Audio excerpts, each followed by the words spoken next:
What if? What if you had a friend who died without knowing Jesus as their personal Savior? What if he or she went to hell?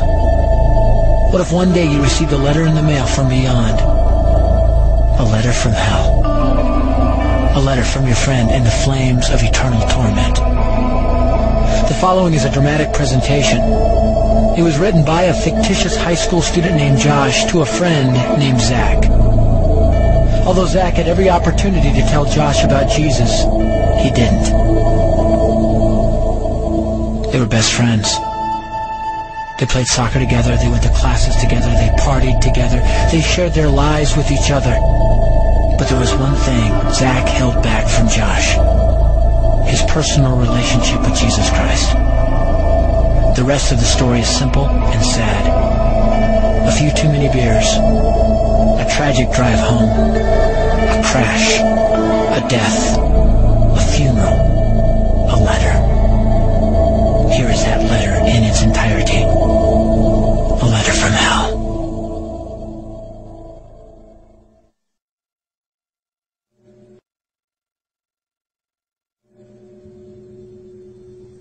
Dear Zach,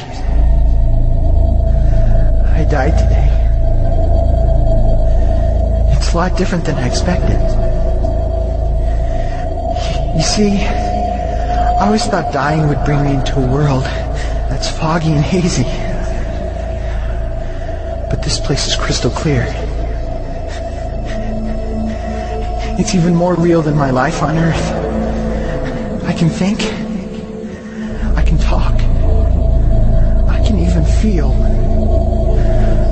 Right after the wreck, I could feel my spirit leaving my body. It was the weirdest thing, Zach. I thought I heard you screaming out to me, man. I must have been just imagining things. At first, I was just standing in line, getting registered, I guess. They asked me for my name and began to look in this thing they called the Book of Life. I guess they couldn't find it, though, because this huge angel standing next to me grabbed me by the arm and started dragging me away. I was terrified. I had no idea what was going on. I asked the angel where he was taking me, but he didn't answer.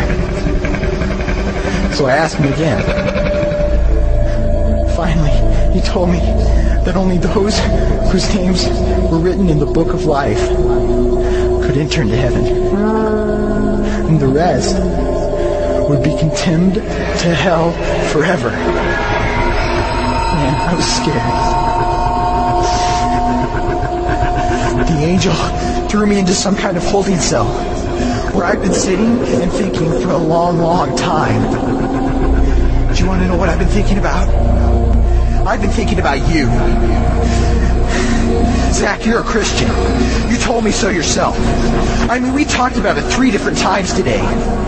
Kelly brought it up, and you laughed it off. Coach Adams brought it up, and you changed the subject. I mean, it came up right before the wreck. Well, the question I can't get out of my mind is this, Zach. Why haven't you ever told me about how to become a Christian?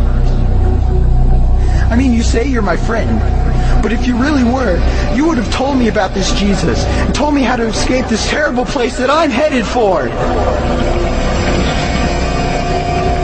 I can feel my heart pounding in my chest. The angels who have been chosen to cast me into hell are coming down the hallway. I can hear their footsteps. I've heard of this hell, Zach. They call it the lake of fire. I can't stand it, Zach. I'm terrified. No, the angels are at the door. Oh, no. No! They're coming in, and they're pointing at me. They're grabbing me and carrying me out of the room. I can already smell the burning sulfur and brimstone. I can see the edge of the cliff where hell burns. This is it. I am without hope. We're coming closer, closer, closer.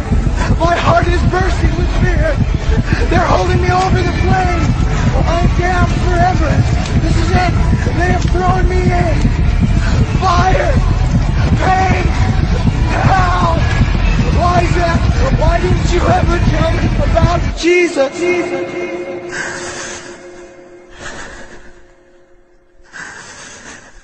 Signed,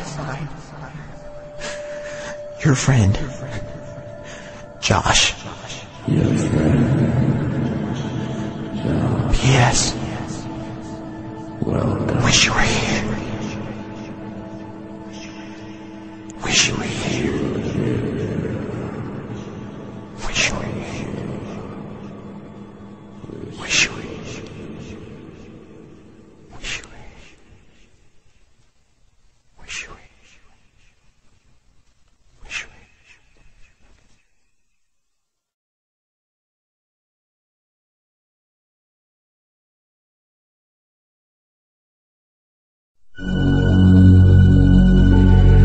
Don't bother me.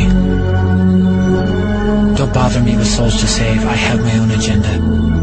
There's school to do, sports to play, important stuff to attend to. Don't bother me with my friend at work. He's got his own religion. I don't have time to change his mind. He'll make his own decision. Don't bother me with that little girl, the girl playing in the street. She's much too young to understand that the Savior she can meet. Don't bother me with the sounds I hear, the sounds of people shrieking, although I wonder who they are. Who are these victims screaming? Don't bother me with who they are. I really don't want the blame. Because it's my friend at work and that little girl who from hell screamed out my name.